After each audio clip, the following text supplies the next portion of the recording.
it's Melody again. I'm just going to show you a technique I use today. It's basically you're painting with ink.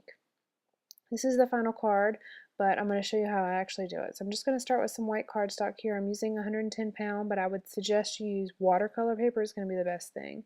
I have 4 different inks. I have SEI chalk ink blocks. Those are on the left. I have Studio G, the darker green, and then I have a Versacolor, which is rose red. This lime, this SEI chalk ink block is actually lime, and then the orangey one is SEI chalk ink block kumquats. The yellow section I was pointing to just a moment ago on the card is actually using the kumquats ink. On the ink block it looks yellow, it looks orange, but when you actually use it, it's a little bit more yellow. And then this lime one, the first one I put on the acrylic block here, is actually what I'm going to use to blend down into the Studio G one, which is supposed to be my grassy area. So you can see I'm just going to put them on just dab them all over this ink block. I'm going to use this water brush pen. Basically you fill that part right there with water and you squeeze it just a little bit and it starts coming out. And you can use it to basically paint with your ink. You just pick up some ink and you go, and you can actually see the brush of this has been dyed because I've used it with many different colors, but it does not bleed into the ink that you're using. So I squeeze some of the water out on the scratch paper here. I'm going to put the ink block on top, or the stamp block on top, so you can kind of see what I'm doing, and I'm just going to brush it.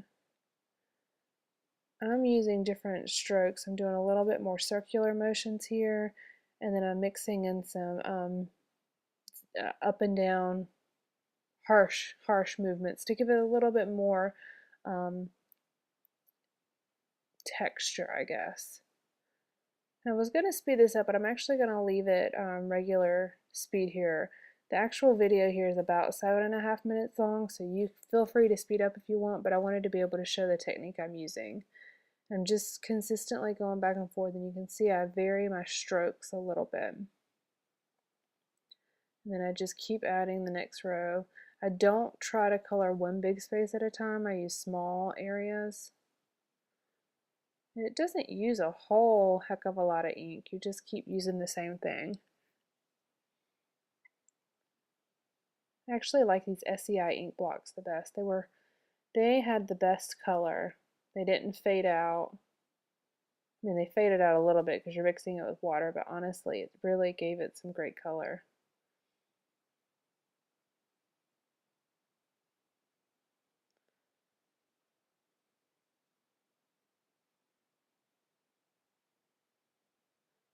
I was just picking up a little bit of water off the paper where I squeezed it out earlier. That's why I keep touching the white scrap paper that's below the acrylic block.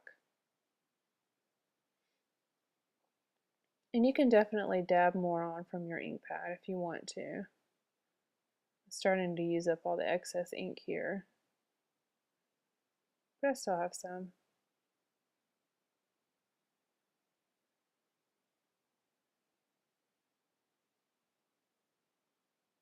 I'm going to start to mix in a little bit of this lime here. I'm mixing it in with a little bit of the yellow that's left on my acrylic block. And there was really no point in cleaning off my brush because the colors are going to blend anyways.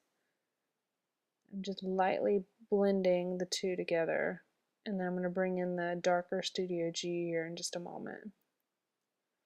You can make this however big or small you want. I actually, the first time, made it much larger and then trimmed it down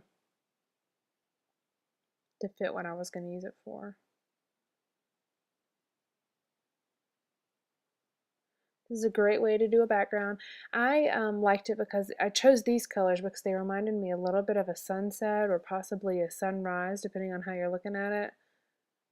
Kind of a yellowy fall looking sky for some reason, but then the really green grass.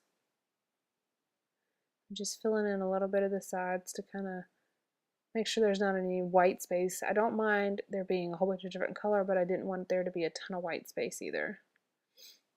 Okay, we have the Studio G one here, and this one does not actually have a color name, but it does say VP008 on the back. I've named it for a screen just so I know what it is. So this is my grassy area, and I'm using mostly up and down strokes here to give it a little bit of a like a grass blade look. I'm mixing a little bit of the lime in with it just to have a little bit more blending instead of just jumping from one color to another. Here I'm solely using the green, the dark green. As you can see, like I said, a lot of ink, a little bit of ink goes a long ways using this method.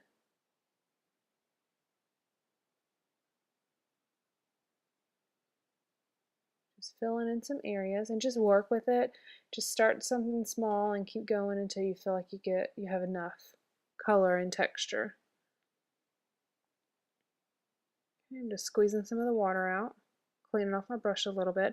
I'm going to use the red one here in just a moment, and I'm pulling a little bit of red in from the top of the card or of the piece of paper. I wanted it to kind of have an orangey yellow look. So I'm going to mix in a little bit of this lime just to kind of fade out that red so it's not quite so bold red. It still definitely comes in as a red color, but mixing it in just a little bit helps it blend.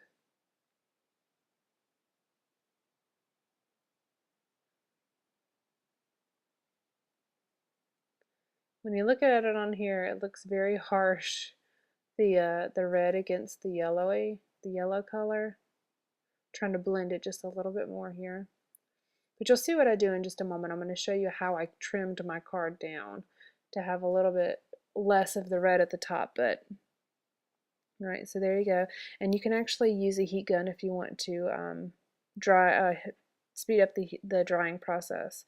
So here I would have just trimmed, to make the card I made, I would have trimmed off a little bit of the green and had a little less of the grassy area at the bottom. Definitely a hint of it, but not quite as much as I actually painted.